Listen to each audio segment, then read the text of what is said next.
اسرائیل کی غزہ جانے والے امدادی قافلوں پر بھی کھلی جارحیت، فلوٹیلا پر حملہ کر کے 6 کشتیوں پر قبضہ کر لیا، گریٹا تھنبرگ سمیت دیگر کارکنان گرفتار، پاکستان کے سابق سینیٹر مشتاق احمد بھی شامل ہیں۔ سمود فلوٹیلا غزہ سے تقریباً 100 ناٹیکل میل کی دوری پر موجود۔ فلوٹیلا ارکان کا کہنا ہے کہ اسرائیل کے حملے پر لائف جیکٹس پہن لی ہیں۔ اسرائیلی بحری جہاز نے کشتیوں کو گھیرے میں لے لیا، کئی کشتیوں سے براہ راست نشریات منقطع۔ اسرائیل کا سمود فلوٹیلا میں شامل کچھ کشتیوں کو ڈبونے کا منصوبہ۔ فلوٹیلا میں 40 ممالک سے 497 افراد شریک ہیں۔ فلوٹیلا پر حملوں اور گرفتاریوں کے خلاف دنیا بھر میں مظاہرے۔ وزیر اعظم شہباز شریف کی گلوبل سمود فلوٹیلا پر اسرائیلی حملے کی شدید مذمت۔ سوشل میڈیا سائٹ ایکس پر پیغام میں کہا، اسرائیلی فوج نے فلوٹیلا کے ارکان کو غیر قانونی طور پر حراست میں لیا۔ وہ مظلوم فلسطینیوں کے لیے امداد لے جا رہے تھے۔ پاکستان تمام ارکان کی فوری رہائی کا مطالبہ کرتا ہے۔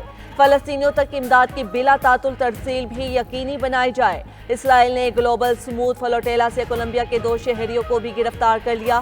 کولمبیا صدر نے اسرائیلی سفارتی عملے کو ملک چھوڑنے کا حکم دے دیا۔ اسرائیل کے ساتھ آزاد تجارتی معاہدہ بھی منسوخ کر دیا۔ فلسطینی مزاحمتی تنظیم حماس کا غیر مسلح ہونے سے انکار، امریکی صدر کی غزہ پلان میں ترمیم کا مطالبہ کر دیا۔ غیر ملکی میڈیا کے مطابق حماس نے اپنے رہنماؤں کی جلاوطنی کی شق پر تحفظات کا اظہار کیا ہے۔ حماس قیادت نے اسرائیل کے مکمل انخلا کی بین الاقوامی ضمانتیں مانگ لی۔ حماس داخلی یا بیرونی ٹارگٹ کلنگ نہ ہونے کی بھی ضمانت چاہتی ہے۔ حماس کے مذاکرات کاروں نے گزشتہ روز دوحہ میں ترک، مصری اور قطری حکام کے ساتھ بات چیت کی تھی۔ ادھر اسرائیل کے پناہ گزین کیمپس پر حملے جاری، 73 فلسطینی شہید اور 100 سے زائد زخمی۔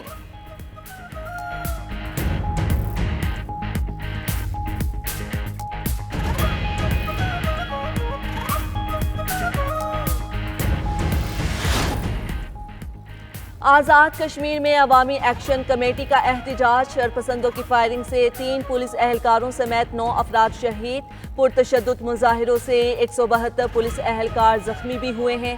زخمی پولیس اہلکاروں میں سے 12 کی حالت تشویشناک۔ حکومت کی عوامی ایکشن کمیٹی کو دوبارہ مذاکرات کی پیشکش۔ عوامی ایکشن کمیٹی کے 90% مطالبات تسلیم کر لیے گئے۔ وفاقی وزیر طارق فضل چودھری کی وزیر اعظم آزاد کشمیر کے ساتھ نیوز کانفرنس۔ مہاجرین کی نشستوں، وزراء کی تعداد میں کمی قانون سازی سے ہوگی۔ وزیر اعظم آزاد کشمیر چودھری انوار الحق نے تنازعات کا حل ہمیشہ مذاکرات سے نکلتا ہے۔ وزیر اعظم آزاد کشمیر کا کہنا تھا کہ کشمیر کی صورتحال کا سخت نوٹس لیں، مسائل حل کرنے کی یقین دہانی، شہریوں سے پرامن رہنے کی پرزور اپیل کر دی۔ نون لیگ اور پیپلز پارٹی سیاسی سیز فائر پر متفق۔ پیپلز پارٹی اور مسلم لیگ نون کے رہنماؤں کی پارلیمنٹ ہاؤس میں ملاقات۔ پیپلز پارٹی کا وزیر اعلیٰ پنجاب کے حالیہ بیانات پر تحفظات کا اظہار۔ ذرائع کے مطابق دونوں جماعتوں کا معاملات افہام و تفہیم سے حل کرنے پر اتفاق۔ ملاقات اسپیکر قومی اسمبلی سردار ایاز صادق کے چیمبر میں ہوئی۔ نائب وزیر اعظم اسحاق ڈار، اعظم نذیر تارڑ، رانا ثناء اللہ اور طارق فضل چودھری ملاقات میں شریک ہوئے۔ قطر پر حملہ، امریکی سلامتی پر حملہ تصور ہوگا۔ امریکی صدر ڈونلڈ ٹرمپ نے ایگزیکٹو آرڈر جاری کر دیا۔ امریکہ اور قطر کے تعلقات مزید مضبوط بنانے کا اعلان۔ حکم نامے کے مطابق قطر پر حملہ ہوا تو امریکہ فوجی کارروائی کرے گا، قطر پر حملہ ہوا تو امریکہ سفارتی اور اقتصادی کارروائی بھی کرے گا۔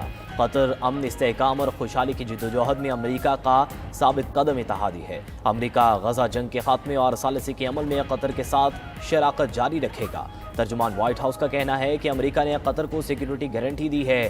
نیتن یاہو نے یقین دہانی کرائی ہے کہ وہ قطر پر دوبارہ حملہ نہیں کرے گا۔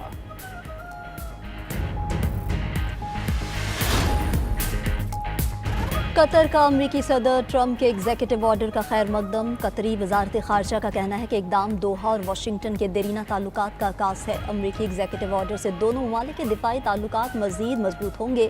فیصلہ سلامتی اور سفارت کاری میں 2 طرفہ تعاون کو تقویت دے گا۔ امریکہ اور عالمی شراکت داروں کے ساتھ ثالثی کا کردار جاری رکھیں گے۔ پائیدار امن کے لیے سفارتی ذرائع سے تنازعات حل کریں گے۔ قطری وزیر اعظم محمد بن عبد الرحمن بن جاسم الثانی کا عرب میڈیا کو انٹرویو۔ کہا، اسرائیل نے معافی مانگ کر کوئی احسان نہیں کیا۔ اسرائیل نے ہم پر حملہ کیا تھا، ہم نے نہیں۔ سب سے اہم بات یہ ہے کہ دوبارہ جارحیت نہ کی جائے۔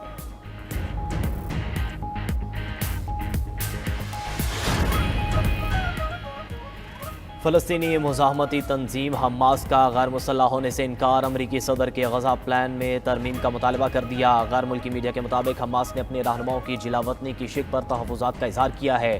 حماس قیادت نے اسرائیل کے مکمل انخلا کی بین الاقوامی ضمانتیں مانگی۔ حماس داخلی یا بیرونی ٹارگٹ کلنگ نہ ہونے کی بھی ضمانت چاہتی ہے۔ حماس کے مذاکرات کاروں نے گزشتہ روز دوحہ میں ترک، مصری اور قطری حکام کے ساتھ بات چیت کی تھی۔ ذرائع کا کہنا ہے کہ حماس کو امن معاہدے کے انعقاد کا جواب دینے کے لیے 2 یا 3 دن درکار ہیں۔ دوسری طرف غیر ملکی میڈیا کے عرب ثالث سے متعلق اہم دعویٰ اپنی رپورٹ میں کہا کہ حماس نے امریکی امن منصوبے پر مثبت اشارے دے دیے۔ حماس امریکی امن منصوبے کا مزید جائزہ لے رہا ہے۔ حماس پر جنگ بندی کے لیے مسلم ممالک کا بھی دباؤ ہے۔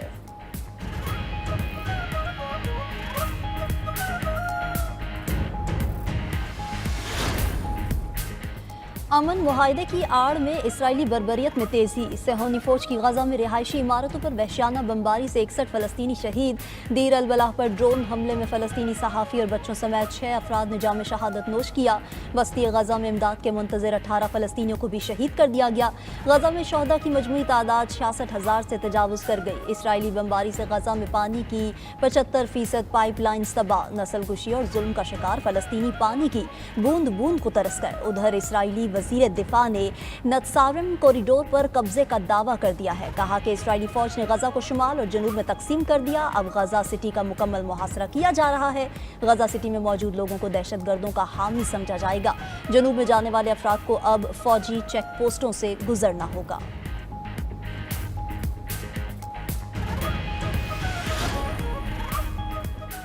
امریکہ میں حکومتی شٹ ڈاؤن بحران سنگین ہو گیا۔ اخراجات بل پر ریپبلکنز اور ڈیموکریٹس میں ڈیڈ لاک برقرار۔ اخراجات کی منظوری نہ ہونے پر کئی سرکاری محکمے بند۔ امریکہ میں 7,50,000 ملازمین کو بغیر تنخواہ جبری چھٹی پر گھر بھیج دیا گیا۔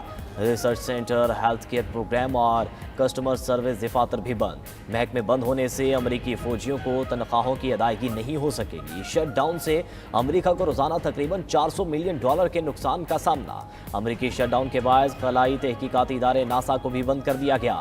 ناسا کے 18,218 ملازمین میں سے 15,094 فارغ۔ ناسا کے 83% سے زائد سٹاف کو جبری رخصت پر بھیج دیا گیا۔ ڈیموکریٹس اور ریپبلکنز نے ایک دوسرے کو صورتحال کا ذمہ دار قرار دے دیا۔ امریکی سینٹ نے ڈیموکریٹس کا قلیل مدتی فنڈنگ کا بل نامنظور کر دیا۔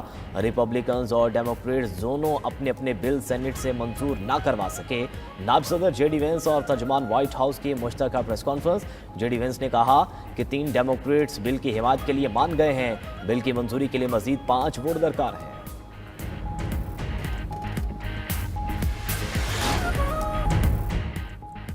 قطری امیر اور امریکی صدر کے درمیان ٹیلی فونک رابطہ۔ قطری حکام کے مطابق دونوں رہنماؤں کے درمیان غزہ پلان پر گفتگو، غزہ جنگ بندی اور دیگر امور پر بھی تبادلہ خیال کیا گیا۔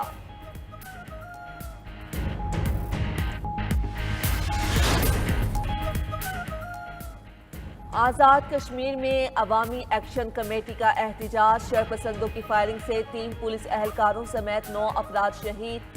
پرتشدد مظاہروں سے 172 پولیس اہلکار زخمی بھی ہوئے ہیں۔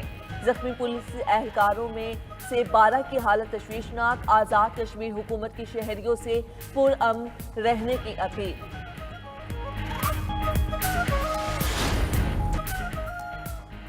فلپائن میں 6.9 شدت کے خوفناک زلزلے سے ہر طرف تباہی، درجنوں گھر اور بلند و بالا عمارتیں منہدم۔ ہلاکتوں کی تعداد 70 سے زائد ہو گئی، درجنوں افراد زخمی بھی ہوئے۔ وسطی ساحلی علاقوں میں باسکٹ بال میچ کے دوران ایک سپورٹس کمپلیکس گر گیا۔ گرجا گھروں، پلوں اور سڑکوں کو بھی شدید نقصان پہنچا۔ حکام نے سیبو میں ہنگامی حالت نافذ کرتے ہوئے سکولز اور سرکاری دفاتر بند کر دیے۔ امریکہ نے پیسے لے کر F-35 لڑاکا طیارے نہیں دیے۔ ترک صدر طیب اردوان کا کہنا ہے کہ جنگی طیاروں کے معاملے پر امریکی حکام سے جواب طلب کر رہے ہیں۔ وائٹ ہاؤس میں ٹرمپ سے ملاقات میں F-35 طیاروں کا معاملہ زیر بحث آیا تھا۔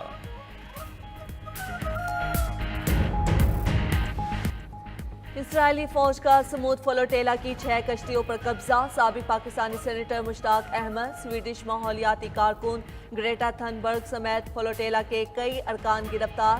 تمام افراد کو اسرائیلی پورٹ منتقل کر دیا گیا۔